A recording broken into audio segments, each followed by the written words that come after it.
Now down here in Florida, we're right by the equator, which really helps to regulate our time perception. And the farther north you get, time starts to change. For instance, all the way up in Alaska, during the summer, there are more hours of sunlight with only few hours of darkness. In the winter, it's reversed. My grandparents live in Alaska, and one summer afternoon, my grandmother was reading on the front porch. What she didn't realize was how much time had passed. And when my grandfather came out to tell her to go to bed, there was this giant bear. However, she was more astonished by how long she'd been reading. Time is something that can confuse people and throw them off guard. It changes from person to person and culture to culture. Each individual person has their own rhythm, their everyday patterns, even in their sleep. Part of this is the circadian rhythm, which is a roughly 24-hour cycle of time that can also be known as someone's biological clock. It's regulated by a collection of what scientists call clock proteins, which tell people when to sleep, when to be awake, and how much energy they should have at that time. I think that makes it really important. Now, not all people have exactly 24 hours. Some have a little more, and some have a little less. There was a study done at Brown University Sleep for Science Research Lab that determined these differences. People with a shorter cycle, 22 or 23 hours, were more likely to be early risers, while people with 25 or 26 hours were more likely to be night owls. They also found that women were more likely to be early risers and men to be night owls. With a little more searching, it turned out they also had a change over time. Children were early risers, teenagers were night owls, and then as they aged, they became morning people again. This helped me solidify my idea of how time changes. And I started to become really fascinated with it. If all people have different time schedules, then how do we have the same day? It turns out we don't. People who are night owls usually suffer from something called social jet lag.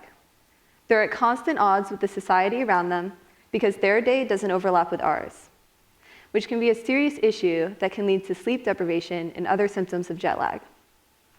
Most people experience jet lag when they're on a plane ride to a different time zone. And the most immediate effect is, I want lunch, but should I eat now, or should I wait a few hours and eat when the normal lunchtime would be? If you take it one step further, it becomes, should I sleep now, or should I wait to sleep? It all depends on your personal and cultural time. So I used to live in Japan, and while I was there, anytime I wanted to go anywhere, it was somewhere between 13 and 19 hours for a flight. Now, parents always tell their children to sleep on the plane. Mine did too, but I never have. Even those really long flights, I'll watch movies, I'll do work, read, and eat. My family started using me as their alarm clock. I'd wake them up when the food would come and when it was time to land. On top of that, whenever we got to where we were going, they were tired and I wasn't. They would blame it on jet lag, but for so long I had no clue what that was. It's true. I do not experience jet lag and I can't sleep on planes. But apparently that's not normal. I've always wondered what it was like to experience jet lag.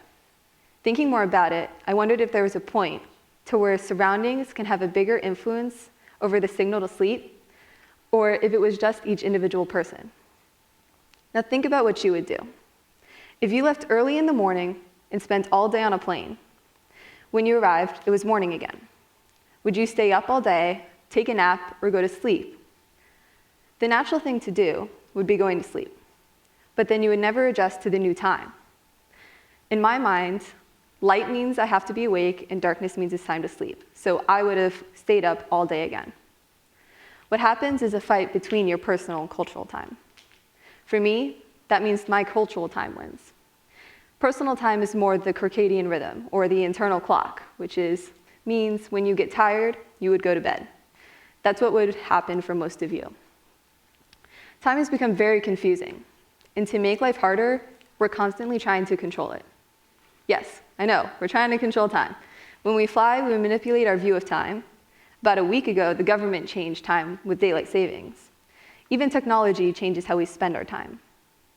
What I mean by this is that we've advanced our technology, we have started using more light at night. Time has changed our evolutionary standards of sleeping twice at night to sleeping once. Our ancestors used to sleep twice a night. After dinner, they'd sleep a few hours, wake up for a few social hours, and then sleep again until morning. There was an accidental study done on this. when a family moved into the woods to live off the grid without any technology. They noticed that they started to wake up at night. What they were experiencing was a sort of de-evolution. What changed our sleep is our technology. Who in here sleeps with a phone by their bed? That technology has changed you more than you know. We used to sleep earlier because it got dark. And as we've developed technology, we now have light during the darkness, so there's really no need. There was an experiment done by Stanford, Harvard, Brown, and Shanghai University to determine how time was affected by language. Now, to explain time, people usually spatialize it. That's why we use graphs, timelines, clocks, and calendars. What these universities found in their study was that depending on the language, people spatialize time differently. So English was spatialized as a horizontal event, while Mandarin was spatialized as a vertical event.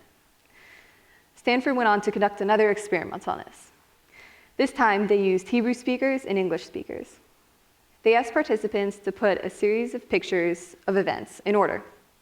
When they were tested, the participants put them in order the same direction they wrote their language. So time is flexible, even across languages.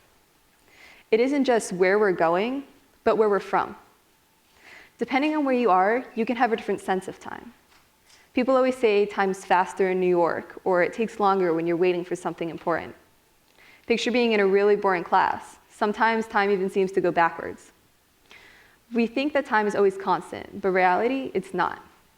If it moves fast, maybe you have more to do. If it takes longer, you might be anxious about something. The time itself should be constant. But then why do we shape time to our liking, making it flexible? I'd like you to think about it. When do you sleep? I, along with most people, sleep in the dark. According to some research done by Thomas Lira, people sleep in the dark because it's a symbol of what they fear. They used to work with sleeping twice a night, but now, with new technology, we have new sleeping patterns. The numerous lights everywhere has changed the way we sleep, but it has also reduced our fear of the night. So all those people who work the night shift or night owls, they don't feel as inclined to sleep at night. We used to sleep at night out of fear, but now that we control the darkness around us, there's no way to differentiate when to sleep, because there's no normal time. So you're probably thinking, I just made time a whole lot more confusing than I needed to. But if everyone is so different in how we use our time, then what are we supposed to do about it? We're losing control of it. Before you know it, there'll be no awake hours and asleep hours. We'll only interact with people based on their similarities of their use of time. We need to regulate how we use it without changing it. And if we can do that, maybe we can make it a little bit less confusing.